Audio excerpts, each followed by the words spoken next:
dampaknya apa? Jadi berdasarkan seleksi pertama saja ya, sekitar hampir 100.000 guru honorer dari seluruh Indonesia akan segera diangkat menjadi guru P3K.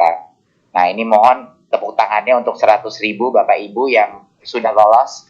Mereka sudah berjuang luar biasa, dan kita patut juga menyelamati mereka karena mereka sudah berhasil. Ini baru ronde pertama lagi, belum ronde ketiga, belum tahun depan.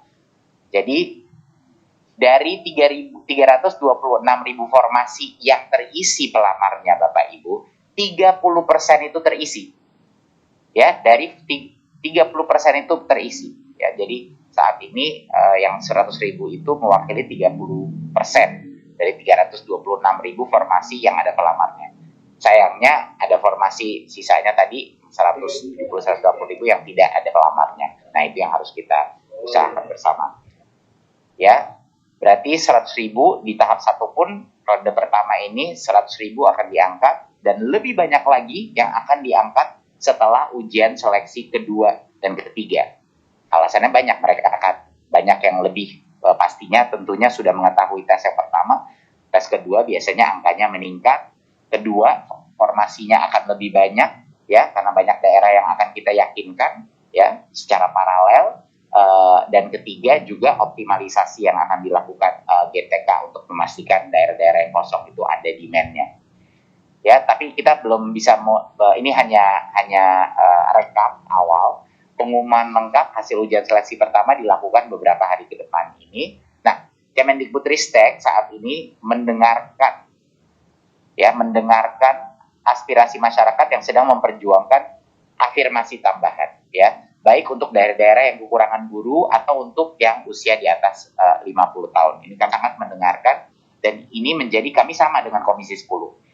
Kami di dalam Pansel juga akan terus memperjuangkan, ya, dalam bentuk afirmasi, ya tentunya. Tapi ini bukan keputusan Kemendikbudristek. Masyarakat juga harus mengerti ini keputusan berbagai macam pihak di dalam panitia seleksi. Jadi harus ada konsensus, harus ada kesepakatan.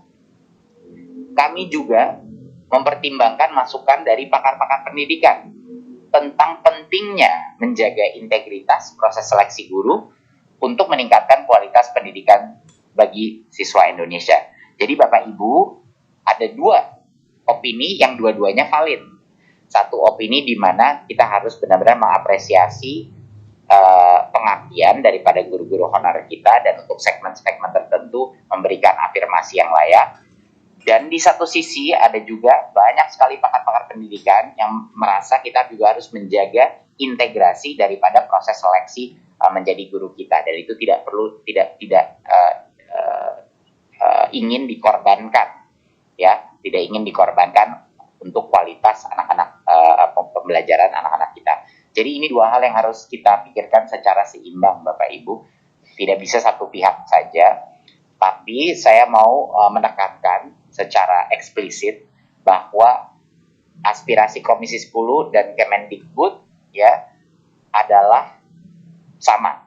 Kita menginginkan, sudah menunjukkan kami sudah mengeluarkan afirmasi sebelumnya dan berhasil memperjuangkannya, dan kami akan terus memperjuangkan dengan Parselnas untuk bisa menangkap atau mengakomodasi aspirasi masyarakat tanpa mengorbankan integritas daripada tes seleksi ini, dan tanpa mengorbankan kualitas pendidikan anak-anak kita.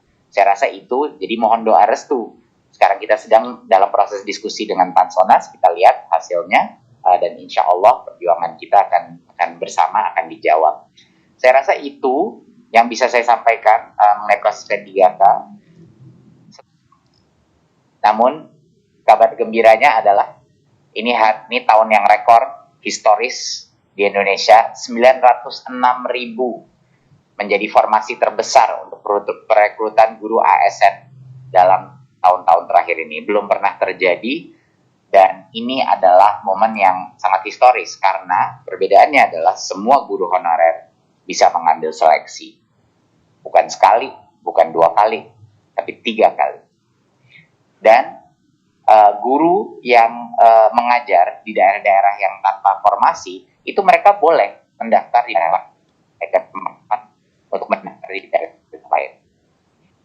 Dan tentu kita akan mengejar, bahkan untuk guru yang tidak ada formasi, kita harapkan mereka akan bisa mendapatkan formasi tersebut di daerahnya masing-masing untuk tahun berikutnya. Masalah kita harus meyakinkan Pemdanya juga.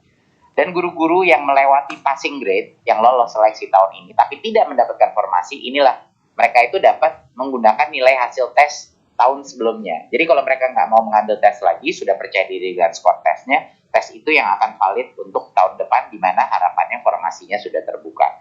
Jadi ini banyak sekali kesempatan, gitu. Banyak sekali ronde-ronde dan kesempatan dan fleksibilitas yang diberikan guru honorer, yang bahkan kalau mereka sudah lolos tes seleksi ronde pertama, mereka skor itu bisa mereka gunakan untuk pemilihan di tahun berikutnya, dan harapannya daerah mereka pada saat itu sudah ada formasinya.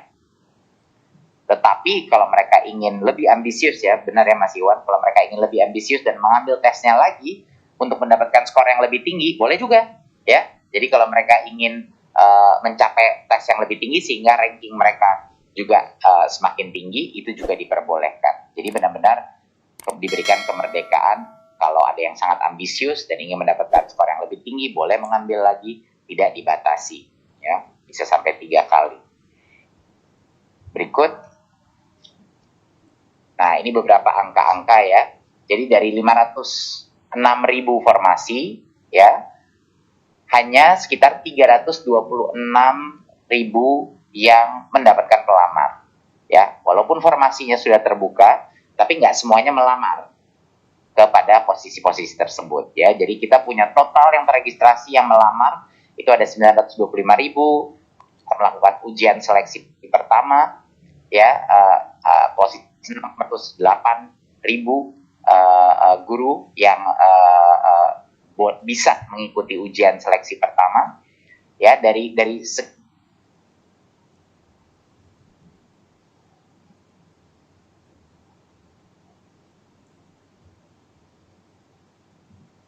yang diperbolehkan mengambil tes seleksi itu bisa dan melaksanakan tes tersebut. Itu statistik yang cukup luar biasa untuk pertama kali kita melakukan tes ini se-Nusantara, ya. Nanti kita tunjukkan skalanya. Lalu